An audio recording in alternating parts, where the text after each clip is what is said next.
few minutes' loss of business is not going to bankrupt you, is it, Father? Besides, there's a lot to be said for an afternoon siesta. All right, what do you want? Have your way to come calling. I have a terrible headache. I'm in dire need of some of your infamous coffee and a couple of those pain-killing escape pills you dispense. If you mean tranquilizers, you need a prescription. I do? I have a family connection with the druggist, so I've been told. I'll get you some aspirin.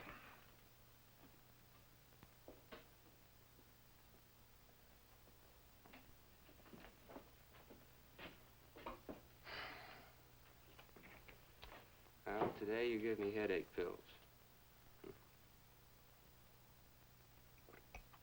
It was a lot stronger stuff when I was a boy, Father.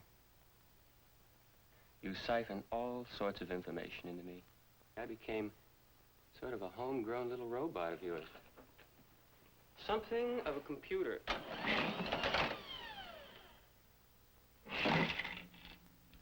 But nowadays they feed only facts into their mechanical creatures. You were always a specialist in fantasy. You hooked me together and stuffed me with lies. You're talking a lot of nonsense. Oh, was it nonsense to wonder if I bore false witness against Elliot Carson? I tell you didn't. You tell me. You tell me, but I was the one that was in that house that night, not you. It was Elliot Carson killed your sister. It was Elliot Carson you heard arguing with her. Was that the truth, or is that another of the prescriptions you concoct in your little room here? The jury convicted Elliot Carson. Yes. Yes, they did, on my evidence. And left me to thrash and turn in the night. How about you these days, Father? Are you a sound sleeper? Or do you hear the voices? Voices? I hear them. What voices? A man and a woman. Oh. No, I am not hallucinating. I hear the same voices over and over, and you know who they are. Elizabeth. Paul. Elizabeth and Elliot Carson. Yes. You're quite certain? Yes. Why? Well, because... How do you know? I'm talking about the voices I hear. Now, how can you hear them?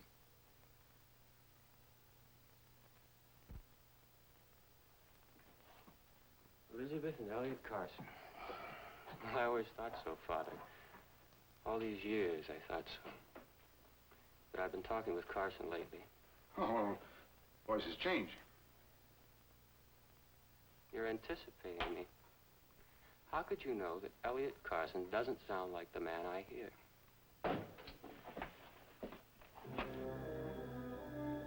Help me, Father. Tell me who it is I hear. Who is it? You didn't lie, Paul. You told the truth in the witness stand. The man you heard quarreling with his sister was Elliot Carson. Had to be. Why? Got to unlock.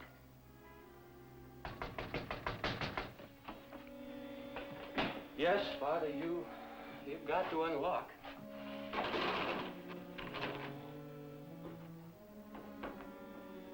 Sooner or later.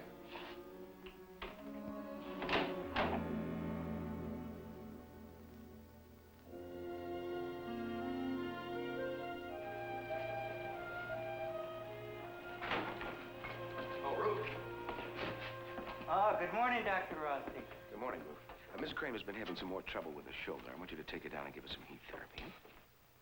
The new contraption? The new contraption. Do you like it? Well, that's fancy enough. You don't like it? Well, I wouldn't say that, Doctor, but... Well, I wish you'd tell me what is the difference between that machine and a good old-fashioned mustard plaster. Several $1,000s for one thing. Progress. Progress. Well, I wouldn't want to stop progress, Doctor. Dr. Rossi? Oh, good morning. When do you think I'll be able to take my father home? By the end of the week, I imagine. Good. There's one thing you may want to think about, though. Your father shouldn't stay in this climate. You see, the winter may put too much of a strain on his heart. I see. Well, that's kind of a tough one. I realize it may be difficult for you, but he should be moved to a milder climate, and the sooner the better. Well, he has a cousin in Florida. Well, that would be perfect. Mm-hmm. Provided I can get in touch with him. If I can't, I don't know what I'll be able to do. Are there any other relatives? No, I'm fresh out.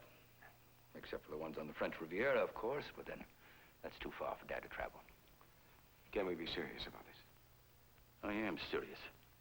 I've got no money. That tends to make a man very serious, especially when he needs it. You probably wouldn't understand that, Doctor. You think I was born with some kind of a silver spoon in my mouth? I didn't say that. Well, you said something. What is it? You're beginning to pity yourself? Is that your diagnosis, Doctor? Is it right? Well, I'll give you the symptoms. You make up your own mind. I'm beginning to envy anyone with a career, income. Anyone who can do what he wants and go where he pleases. And see whomever he pleases. That's right, Doctor. See whomever he wants, whenever he wants. If whoever wants to see him. That's right.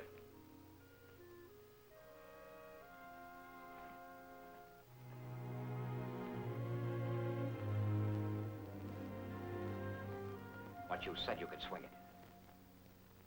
I don't want Rodney to have to wait for a divorce. I want an annulment. The girl will do anything I say. Because I know she will. Ted, if you can't handle this...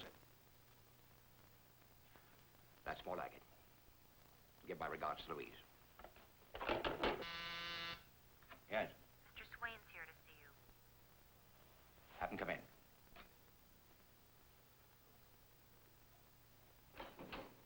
Hello, Matt. It's good to see you. Leslie, I got this notice this morning of your petition to contest Catherine's will. I find it hard to believe. I don't see why. As one of the executors of a will, surely you can understand my feeling about that codicil. I want it proved invalid. You mean you're going to drag Catherine's name through the courts? To question her sanity? It needn't be that ugly unless her father chooses to make it so. Martin Peyton's a sick man. Exactly, a sick old man who's apt to die any moment. Why should the stock revert to him? Because it was Catherine's final wish. Her malice.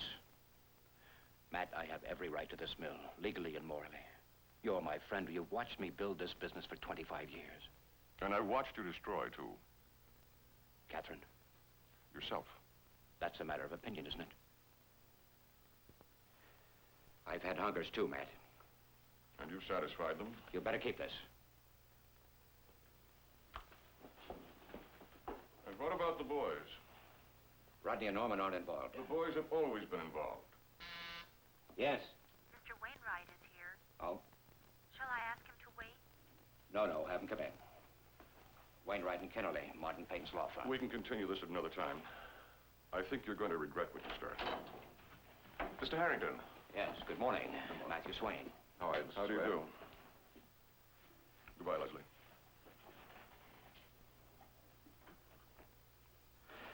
Well, this is a surprise visit, Mr. Wainwright.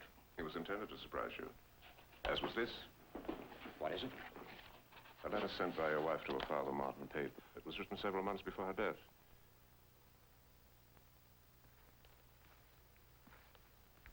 As you can see, it explains exactly why Mrs. Harrington added the codicil to her will.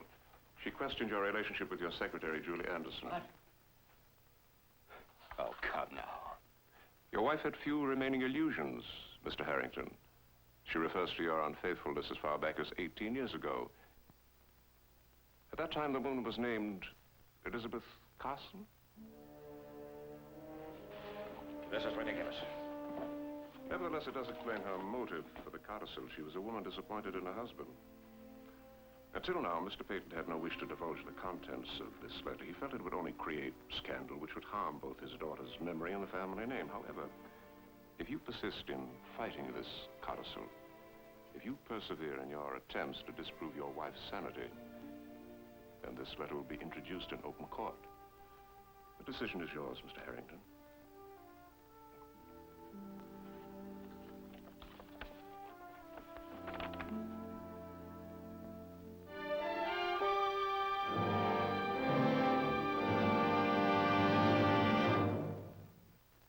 Preview from the continuing story of Peyton Place. Connie, have birthday dinner again with me tonight. I'm sorry, Elliot. I have to say no. Oh, I see. I'm going to testify that she wasn't really herself. If you do this to my mom's memory, I could see you out begging with a tin cup and it wouldn't bother me one bit. Go ahead, take them. You deserve them, just like you did the money he gave you in New York. Money who gave me? A man you met.